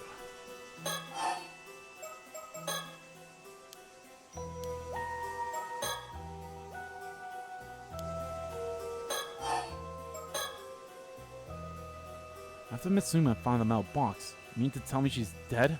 She died? It's likely. If we consider that the curse of the forsaken fish has completely statured the metal box, it's likely already too late for her. How horrible. So she likely turned to a fish and died soon after. It's a high chance her transformed body will wash up on shore soon. Oh, what if that wasn't her? What if that wasn't Sumikaka of that first one? Wait a second. Something wrong? Avi, if someone's affected by the curse of the forsaken fish, the transformation starts at the feet and travels slowly up, yes? Believe so. It's hard to say for sure without witnessing it. If it's true, then we may explain the true identity of the fish mermaids discovered in this area. It could have been the bodies of those who died in the middle of transforming due to the curse of the forsaken fish. Oh, that's a convincing theory. Fish mermaids have been recorded as having only human heads or faces, or appearing human just from the chest or shoulders up. The curse starts at the feet and travels upwards. That would explain the variety of fish mermaids that have appeared. The process is so painful that most die mid-transformation. Then the curse causes the corpse to rapidly wither, forming a fibrous mass. Ugh. It may even be the true identity of your mermaid mummy. Wait, and then there was one that the tycoon guy had too, so that could be this one then. Interesting. Still, without analyzing it directly, there's no way to know for certain. But perhaps this is why the mermaid mummies originated from Japan are in such high quality? Of course, this doesn't mean that all the fish mermaids and mermaid mummies are authentic. It means there's a possibility!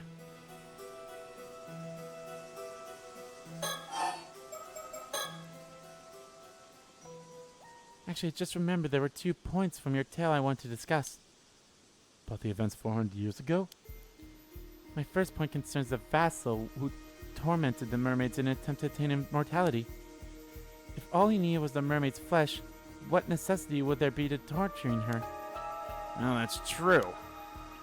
Could mean that the vassal ate the mermaid's flesh but did not become immortal. So he tortured her to figure out why. As for the second observation, I have a theory about the area described as the sanctuary. Could it possibly be referencing to an entrance to Ryugu? Ryugu. It is sometimes also referred to as the eternal world, or the world beyond. In some legends, mermaids are priestesses who serve the ruler of Ryugu, the god of the sea. I see. The sanctuary was actually the entrance to Ryugu, and that could mean that the mermaids were not living on Taishima, but merely traveling there from Ryugu. Yes, I believe that to be the case. It would also explain why the destruction of this sanctuary would inspire the theory of the gods of the sea. To be honest, it's difficult to believe that the grudges of the inhabitants of Taishima would be enough to explain what happened. How could they possibly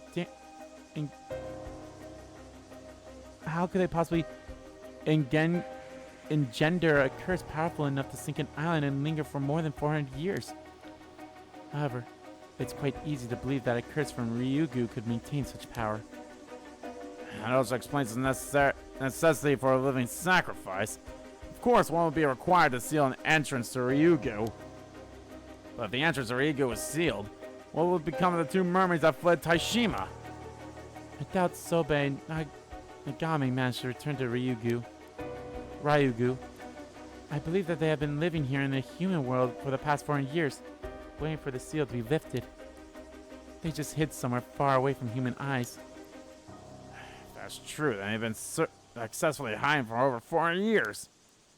Of course, if they were to hide themselves at the bottom of the sea, it'd be practically impossible to find them. It is also possible they've been wandering the globe rather than lingering in one place. I could explain all the mermaid sightseeings around the world. They could all be the same too. Ah, all this discussion of hiding made me realize something.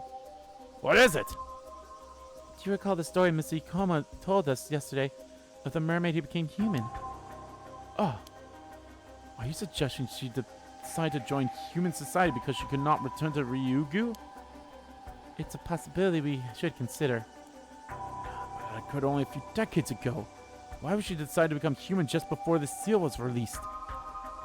Perhaps her circumstances changed. We can only speculate on the motivations of someone who has lived for centuries.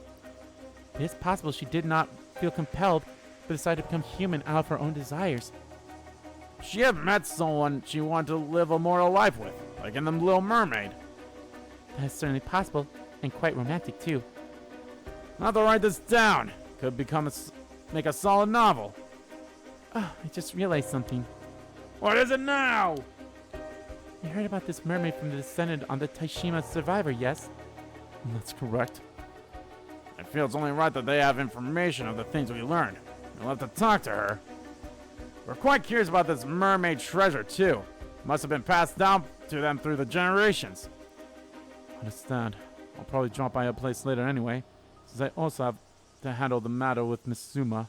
I'll discuss it with her then. Thanks, that'd be great. That said, in return, I have a favor to ask of you. Go ahead. We'll do whatever we can. You said that seal over the entrance of Ryugu has been lifted. Is that correct? Yes, it's most likely been gone for several months now. Huh. Really? A horrible curse has been swirling around the area where Taishima used to be. It's possible that curse is the curse of the raging waves and has surged up from Ryugu once more now that the seal's been lifted. The fact we were able to open the metal box is proof enough that the seal has faded. That would mean the entrance to Ryugu is now open. Well, the situation is quite unstable now, with the curse of the raging waves seeping in through the entrance. At any rate, what did you want us to do? There's an island called Kameshima that is located quite close to where Taishima once was. There's something I would like you two to do for me there. This request does in fact have some relation to our current conversation. Oh? Yep.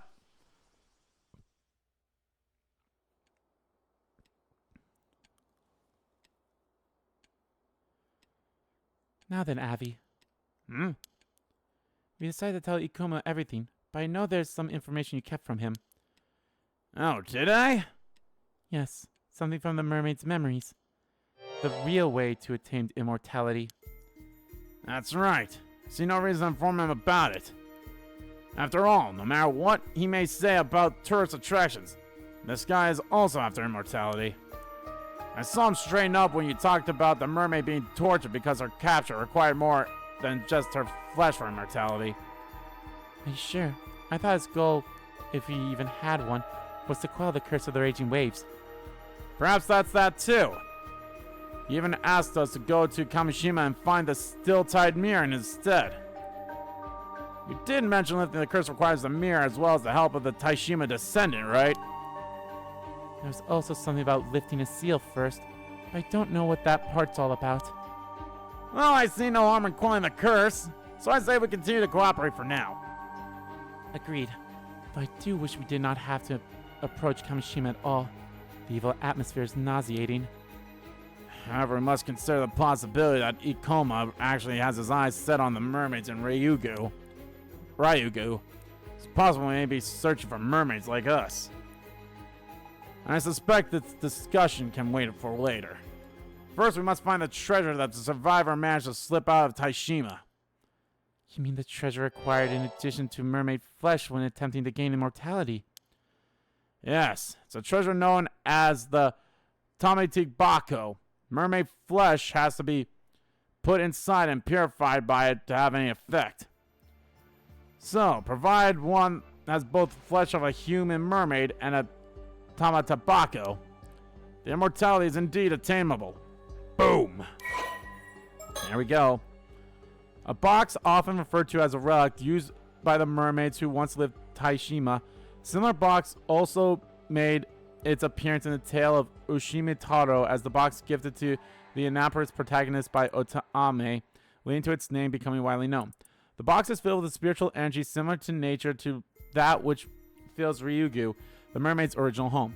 Objects placed within it may thus be kept in the same state they would be within Ryugu. It is said that the mermaids use the box to bring objects from Ryugu with them that they would otherwise have been unable to transport to the material world, but it also has the secondary effect of returning mermaid flesh, normally only able to exist in a transcendent state in the mermaid world, to the state it would be in Ryugu, thereby restoring its ability to grant immortality. Oh, so this could either be the box. This could be the box that Somakama, aka our mother, or Yuzu's mother, had with them. They had that scale too. If we could meet with the Taishima descendant, that could probably provide us with information on the Tamatabaka. I concur. We could get our hands on the Tamatabako. We wouldn't have to worry about Ikoma. However, it's likely he's wary of us and will keep us from meeting the descendant. At the very least, we know he's cautious enough to keep her name secret. Well, that's why I asked him to hand her our little souvenir. Ah, what was that all about anyway? You sure we're not going to need that iron box? I doubt we will need it again. Plus, you can think of it as a backup plan. Huh? Regardless of what happens, we'll be able to meet with the descendant tomorrow. Let's get our hands on that mermaid treasure. Time to find a Tama Tobacco. Okay. That's what I figured. Then one more, yep. Treasure hunt part 3? Nope, Descendant and Duty. Ooh. So yeah, so this is where we're going to come up with this. Oh, I am loving this so far.